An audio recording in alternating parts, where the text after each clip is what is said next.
Kiddies were out in force, James. They were out there. Well, the kiddies... Teachers were getting them down to the schools. Yeah, poor old So the best news about this, Rowan, and Rita, is that the pandemic is now officially over. If the same teachers that had spent the last 2 years saying, oh, no, we have to keep all the children locked up inside and no one can go to school, and we're going to stay inside and just do Zoom classes for 25 minutes a day. No, we now want kids to get out and en masse get together in a big crowd and scream about the planet and not Joe Biden, Scott Morrison, and all the climate-killing evil stuff. Of course, we've also had this week, we've had these climate protesters been going out and basically hanging themselves across train lines, blocking all sorts of facilities, infrastructure at Port Botany, which is one of our major cargo ports here, blocking cargo trains. Now, here's the crazy thing, though. See, look at the way that they've got themselves. Amundsen climbing Everest didn't have such a rig as this here.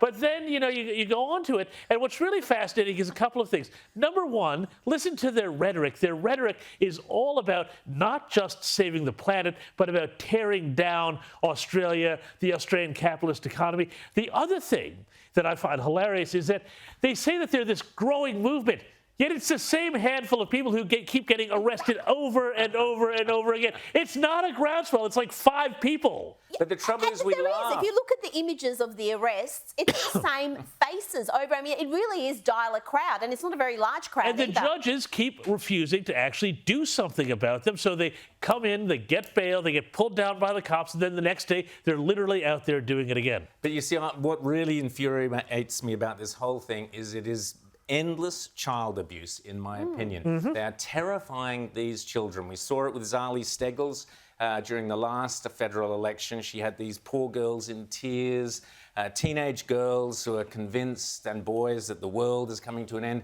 Therefore, they think they have no future. Therefore, they're not going to strive. Therefore, they're not going to have the great future that they could have. Watch this clip. I was appalled by this. Yet again, they're at it. A young girl, I don't know how old she is, but she's basically being hounded by the media. She's from Lismore, where they've just had all the trauma of the floods, and the teachers and the activists and the media are all putting on this little kid the idea that climate change has caused all her suffering and, the government is not doing anything about it. Have a watch.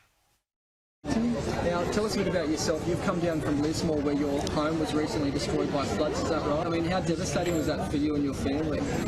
How much does this mean to you? I guess you've seen the effects firsthand now. What would your message be to people out there who are supporting fossil fuel industries and who aren't taking climate change seriously? Maybe if they took a trip to Lismore, they'd listen home. Ellie, you don't have a school right now, do you, because of the floods? So you've lost a lot in those floods. Yes. If there isn't any action on climate change, what are you afraid of, what the world might look like? Child abuse from the journalists, child abuse from the politicians, child abuse from the teachers, child abuse from the parents. How dare you suggest that this child, you put the weight of the world on her shoulders and suggest that the pain and suffering they've gone through in Lismore is because of climate change and that there is a solution that our politicians can do. Utter disgrace. And that poor kid, you're destroying her childhood. It makes me sick, I tell you, Rita. Well, where are the facts? Where is the data? Where is the sober reality that Lismore floods? It's tragic. It's terrible for those who live there, but this is not something that's new. This is not something that... but does she know that? No, of course not. Or does she just think because Scott Morrison only 12 or didn't sign up to net zero by 2030... That's why her school's If you look at the record, That's why her home may be destroyed. And you know what? These kids have just come out of COVID, where they were distressed. The hysteria, the media fed them for 2 years. Stuck at home, isolated, having to wear masks in class, which is still happening in Victoria, by the way, in grade 3 to 6. And now it's the end of the world. It is just endless hysteria and alarmism. Well, but, look at the size of that crowd. They were just showing some overlay of that in front of Kirribilli House.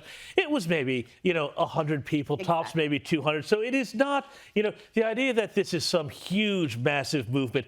Wrong. Yes. Number two, go back and look at the record. There have been many, many floods in Lismore over the last 200 years of record keeping. We know this.